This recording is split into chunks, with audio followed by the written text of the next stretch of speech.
active investigation. Officer, you are trespassing. This is private property. There is no crime here. I don't need your permission. Give me your ID right now or you're going to jail. I am refusing. I am asserting my Fourth Amendment rights. Am I being detained? That's it. Turn around. You're under arrest. Officer Kyle Ricker had been patrolling the streets of the North Precinct for 6 years when he made the decision that would obliterate his future and cost the taxpayers of the city $6.8 million. He was 29 years old, physically imposing, and possessed a dangerously inflated sense of his own authority. He operated under the assumption that the badge on his chest granted him immunity from the consequences of his own impulses. One sunny Saturday afternoon in the manicured affluent neighborhood of Oakwood Heights, he received a dispatch regarding a noise complaint that had been escalated into a report of a violent disturbance. The perpetrator of this alleged chaos was Elena Vance, a 54-year-old woman who had spent the last 2 decades serving as an assistant United States attorney. She was not a rioter. She was not a domestic abuser. She was a senior federal prosecutor hosting a quiet retirement brunch for a colleague. What Ricker did next, bypassing the law, ignoring the calm reality before his eyes and physically assaulting a high-ranking federal official in her own backyard, would become a definitive case study in how unchecked police aggression and implicit bias can dismantle justice itself. Before we dive into the details of this case, tell us, where are you watching from today? If you believe that law enforcement officers must be held to the highest standards of conduct, please hit that subscribe button. Your support allows us to keep investigating these incidents and bringing the truth to the surface. Oakwood Heights is the sort of neighborhood where the lawns are measured in acres rather than feet, and the silence is considered a commodity. It is an enclave of old-money retired surgeons and corporate executives located on the northern bluff of the city. The streets are lined with century-old oaks that form a canopy over the asphalt, and the driveways are long, winding ribbons of crushed stone. It was 1:30 p.m. on a Saturday in late May. The weather was perfect, 72 degrees, a light breeze coming off the river, and not a cloud in the sky. Elena Vance lived at the end of a cul-de-sac in a sprawling colonial revival estate she had purchased 5 years prior. At 54, Elena was a pillar of the legal community. She was known in the federal courthouse as the Iron Lady of the Southern District. She had prosecuted international arms dealers, dismantled human trafficking rings, and put away corrupt politicians. Her reputation was built on a foundation of absolute integrity and a terrifying command of the law. She was a woman who did not raise her voice because she never needed to. Her words carried enough weight on their own. That Saturday, Elena was off the clock. She was hosting a brunch to celebrate the appointment of her longtime friend Marcus to the federal bench. The gathering was intimate and sophisticated. There were 12 guests in total, all of them professionals in their late 40s and 50s, judges, defense attorneys, and senior partners at major law firms. They were seated on the limestone patio in the backyard enjoying catered salmon mimosas and soft jazz, playing from a high-fidelity speaker system at a volume that wouldn't have disturbed a library. Elena wore a cream-colored linen suit and sandals, her hair pulled back in an elegant chignon. She looked exactly like what she was, a successful, wealthy woman, enjoying the fruits of her labor in the sanctuary of her own home. There was no shouting. There was no fighting. There was only the clinking of silverware and the sound of polite laughter. But to one specific neighbor, the sight of a dozen black professionals enjoying themselves in Oakwood Heights was not a celebration. It was an invasion. And he was determined to stop it. Brendan Miller lived 2 houses down from Elena Vance. At 38 years old, Miller was a man who had inherited his wealth rather than earned it living in a home his parents had bought in the late 1990s. He spent his days managing a stagnant investment portfolio and monitoring the Neighborhood Watch app on his phone with obsessive vigilance. Miller considered himself the unofficial guardian of Oakwood Heights' character. In his mind, the neighborhood was supposed to look a certain way, and the people who lived there were supposed to act a certain way. For months, Miller had harbored a growing resentment toward Elena. She was richer than him, more successful than him, and commanded a respect he felt he was owed but never received. He had complained to the homeowners association about her landscaping crew parking on the street. He had complained about her motion sensor lights. But today, seeing the line of luxury cars, Mercedes, BMWs, Lexus sedans parked neatly along the curb and hearing the distant sound of laughter from those people, Miller reached a breaking point. He stood at his second-story window, peering through the blinds. He didn't see federal judges and prosecutors. He didn't see a brunch. Through the lens of his own prejudice, he saw a threat. He saw a gang taking over the street. He paced his bedroom, his heart rate elevated by a fabricated sense of danger. He decided he couldn't just call in a noise complaint. A simple noise complaint might get a slow response, or the police might just drive by and leave. Miller wanted them gone. He wanted a show of force. At 1:55 p.m., Brendan Miller dialed 911. When the operator answered, he didn't report a brunch. He reported a catastrophe. 911, what is your emergency? This is Brendan Miller at 440 Oakwood Drive. You need to send officers immediately to the house at the end of the cul-de-sac. It's 4:45. There's a massive fight breaking out. The dispatcher's tone shifted instantly. Sir, you said a fight. Is anyone injured? Miller injected a tremble into his voice, a performance he had rehearsed in his head. I think so. There are about 20 people in the backyard. They're screaming, throwing bottles. I heard a woman scream for help. It sounds like a domestic situation that's turned into a riot. I'm scared for my safety. They are very aggressive. Are there weapons involved, sir? I think I saw someone with a bat, maybe a gun. I don't know, but it's violent. You need to send everyone. Okay, Mr. Miller, stay inside and lock your doors. Officers are being dispatched now for a violent disturbance in progress. The call was a masterpiece of fiction. Miller had weaponized the police dispatch system. He knew exactly what keywords to use: scream for help, domestic, weapon, riot. He knew these words would bypass the lower priority cues and trigger an immediate high-intensity response. He hung up the phone and returned to the window, a smug satisfaction settling in his chest. He watched the street waiting for the sirens that would put Elena Vance in her place. Do you think there should be stricter criminal penalties for people who weaponize 911 with false reports based on racial bias? Let us know your thoughts in the comments below. Officer Kyle Ricker heard the call come over the radio at 2:03 p.m. Unit 4 Alpha respond to 445 Oakwood Drive. Reporting party states a large fight in progress, possible domestic violence, potential weapons involved, multiple subjects. Ricker's adrenaline spiked. This was the kind of call he lived for. At 29, Ricker had spent 6 years on the force, cultivating a reputation that should have seen him removed from duty long ago. He had a personnel file that was thick with use of force reports. In his short career, he had accumulated 14 complaints. 9 of them were for excessive force or discourtesy. Like Officer Bartlett in Seattle, Ricker had a pattern. He was known as a hard charger, a cop who believed that submission was the only acceptable response from the public. His supervisors had noted in his quarterly reviews that Ricker struggled with patience and often escalated verbal confrontations. He had been sent to de-escalation training twice, but the lessons never seemed to stick. Ricker viewed de-escalation as weakness. He believed that commanding the scene meant dominating everyone in it. He categorized the world into 2 groups, the sheep and the wolves.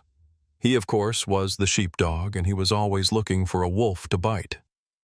When the dispatch details came through, riot, domestic, weapons, Ricker didn't pause to consider the neighborhood. He didn't think about the fact that Oakwood Heights had a crime rate of virtually 0. He didn't consider that a Saturday afternoon riot in a cul-de-sac was highly unlikely.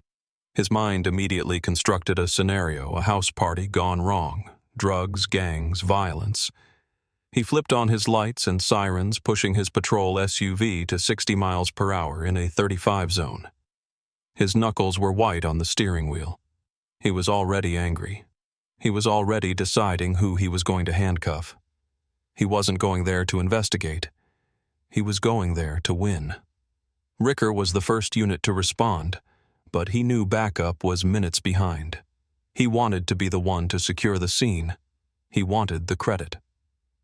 As he turned off the main boulevard and ascended the hill toward Oakwood Heights, he turned off his siren but kept the lights flashing, a tactical choice to catch the suspects off guard. He radioed dispatch. 4 Alpha, I'm 2 minutes out, showing en route to the disturbance. Copy 4 Alpha. Be advised, caller states the situation is escalating. Screaming is audible from the street. That was a lie from the dispatcher based on Miller's second call, but Ricker took it as gospel. He checked the release on his holster. He adjusted his body armor. He was ready for a war. He had no idea he was driving toward a garden party of federal judges. And even if he had known in his current state of mind, it might not have mattered. To a hammer like Kyle Ricker, everything looked like a nail. Officer Ricker's patrol vehicle screeched into the cul-de-sac at 2:15 p.m. He didn't park at the curb. Instead, in a display of aggressive dominance, he drove his SUV up over the low cobblestone curb and onto the pristine front lawn of Elena Vance's estate, tearing 2 deep ruts into the grass. He wanted to shock the suspects. He wanted them to know the police had arrived, and they were not playing games. He threw the door open and exited the vehicle, his hand already resting on the grip of his service weapon. He didn't grab the clipboard for a report. He didn't put on his hat. He marched toward the side gate that led to the backyard, his eyes scanning for threats. The gate was closed but unlocked. Ricker didn't knock.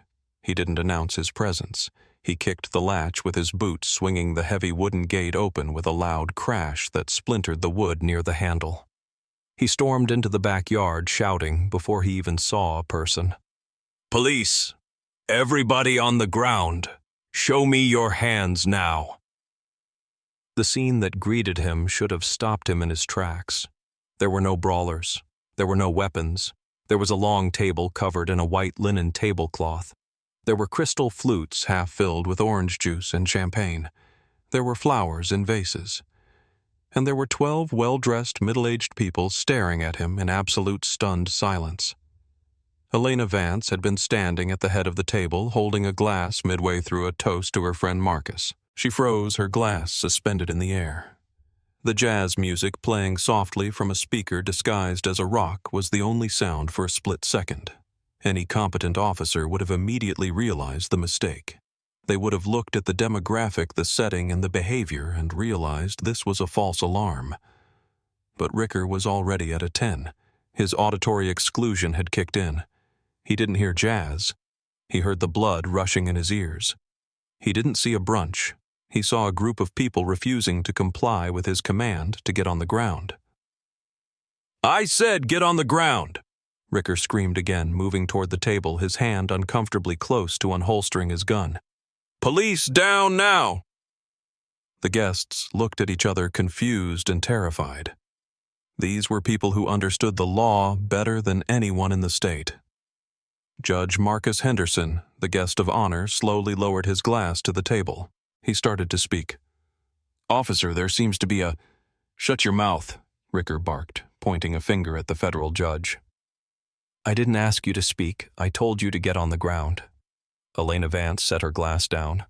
Her shock was quickly replaced by the cold, sharp clarity that made her such a formidable prosecutor. She recognized the aggression. She recognized the danger. And she knew that if anyone made a sudden move, this unstable man might start shooting. She remained standing, her posture perfect, her face calm. She turned to face Officer Ricker. "Officer," Elena said, her voice steady and projecting the authority of a courtroom veteran, "you are trespassing on private property. There is no emergency here. You need to lower your voice and explain why you have just kicked in my gate." Ricker stopped 5 feet from her. He was panting, his face flushed. He wasn't used to being spoken to like this. He expected fear. He expected scrambling. He did not expect a black woman in a linen suit to dress him down like a subordinate. "I'm responding to a report of a violent riot and domestic disturbance." Ricker sneered, stepping into her personal space. "And right now you're interfering with an investigation. I told you to get on the ground. Look around you, Elena said, gesturing to the table with an open palm. Does this look like a riot? We are having a brunch. You have no probable cause to be here, and you certainly have no warrant. I am asking you to leave my property immediately. The confrontation in the garden had shifted. It was no longer about a noise complaint. It was a battle of wills. Ricker felt his authority slipping away in front of an audience, and his fragile ego couldn't handle the bruising. He couldn't back down now.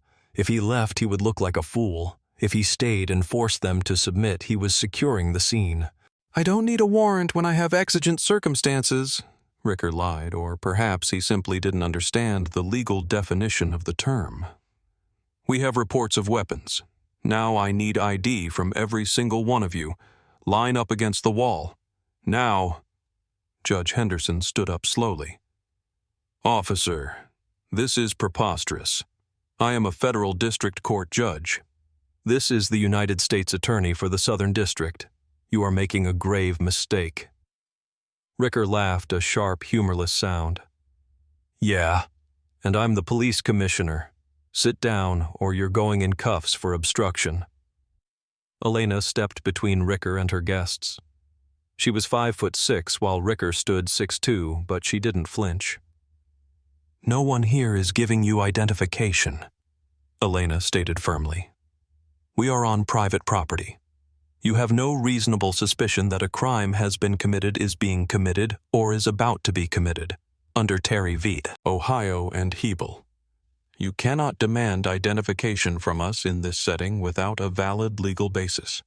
You have seen with your own eyes that the call was false. Your duty now is to leave. Ricker's face turned a shade of crimson.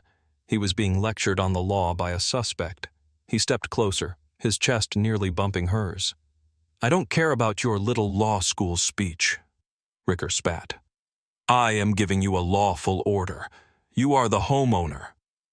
I am, Elena said.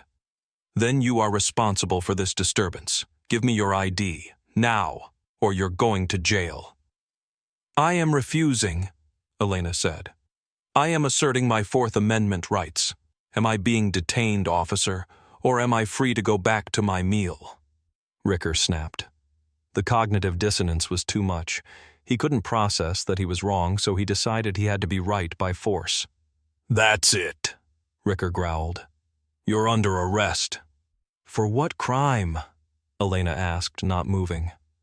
Obstruction of justice. Failure to obey a lawful order. Resisting arrest. I haven't resisted, Elena said, raising her hands slightly to show they were empty. I am simply exercising my rights. Turn around, Ricker shouted. He didn't wait for her to comply.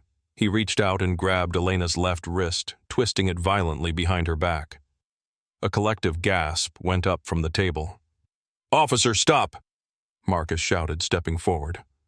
Ricker whipped his head around his hand, flying to his taser. Back up! Back the hell up, or you're next! He turned his attention back to Elena. He yanked her arm upward, a pain compliance technique designed to force a suspect to bend over. Elena winced, a sharp pain shooting through her shoulder, but she didn't scream. She wouldn't give him that satisfaction.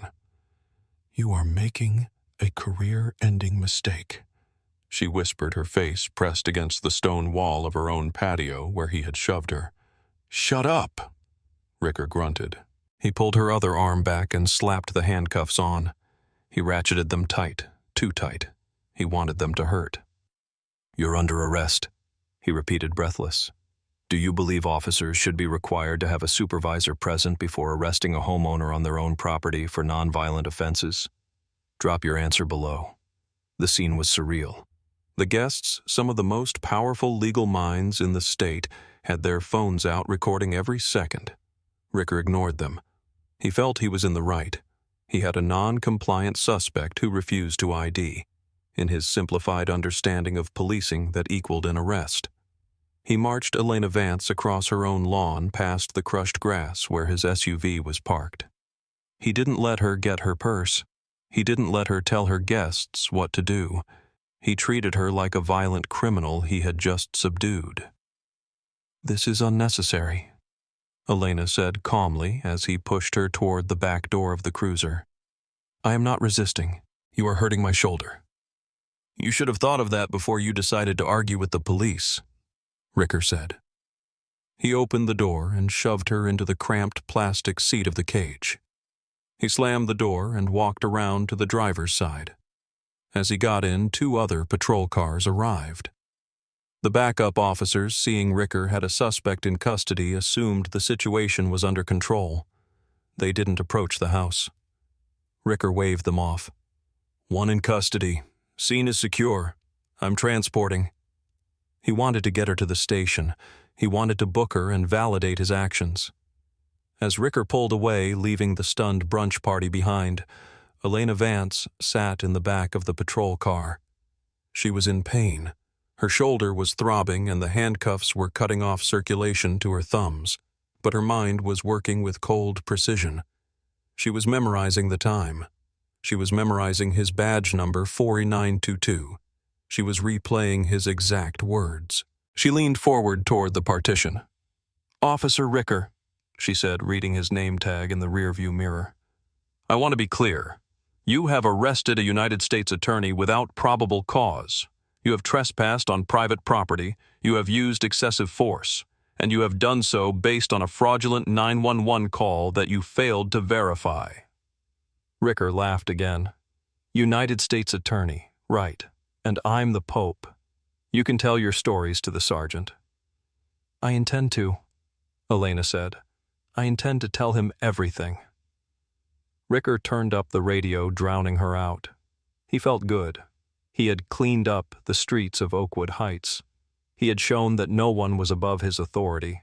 He had no idea that the dash cam was recording his smug expression and the internal microphone was recording his dismissal of her identity.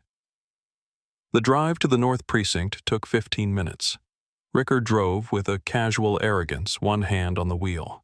He didn't know that back at the house, Judge Henderson was already on the phone with the chief of police. He didn't know that the FBI special agent in charge for the region was being alerted. He didn't know that he was driving a nuclear bomb into the station.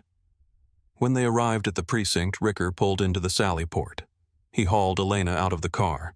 She was stiff from the ride, her linen suit wrinkled, her wrists bruised. He marched her through the booking doors, holding her upper arm in a firm grip. The precinct was busy. Officers were typing reports. Phones were ringing. Ricker walked her up to the booking desk where the watch commander, Sergeant Miller, no relation to the neighbor, was reviewing a file. Sergeant Thomas Miller was a 25-year veteran. He was tired, meticulous, and he knew every player in the city's legal system. "What do we have, Ricker?" Sergeant Miller asked without looking up. "Disorderly conduct, obstruction, resisting," Ricker recited, puffing his chest. "Responded to a riot at Oakwood Heights. Suspect refused to ID, became belligerent." "A riot in Oakwood Heights?" The sergeant frowned, finally looking up. "Since when do they have—" His voice stopped. His eyes locked onto the woman in handcuffs. He blinked. He looked at Ricker, then back at the woman. The color drained from the sergeant's face so fast it looked like he might faint. He knew exactly who she was.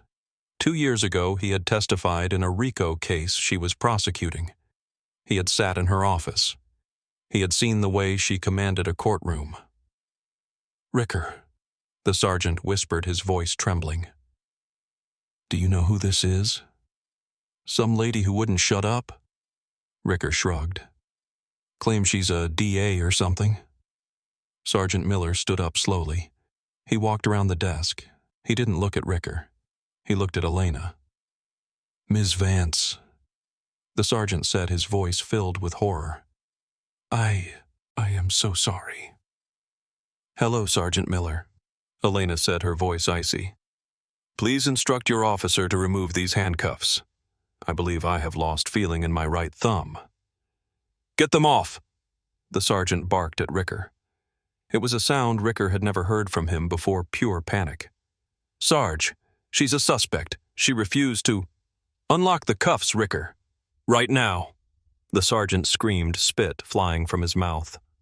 "That is the Assistant United States Attorney, You just arrested a federal prosecutor for sitting in her own backyard." Ricker froze. The key in his hand felt suddenly heavy. He looked at Elena. For the first time, he really looked at her. He saw the quality of the suit. He saw the steely gaze that had broken down cartel bosses. He saw the end of his life. He fumbled with the key. His hands were shaking so bad he dropped it once. He picked it up and unlocked the cuffs. Elena rubbed her wrists. There were deep, angry red welts where the metal had dug in. "Sergeant," Elena said, "I want this officer's badge and gun immediately. He is a danger to the public." "Yes, ma'am," the sergeant said. He turned to Ricker. "Badge, gun, on the desk. You're done." "But the call said riot." Ricker stammered, his world collapsing.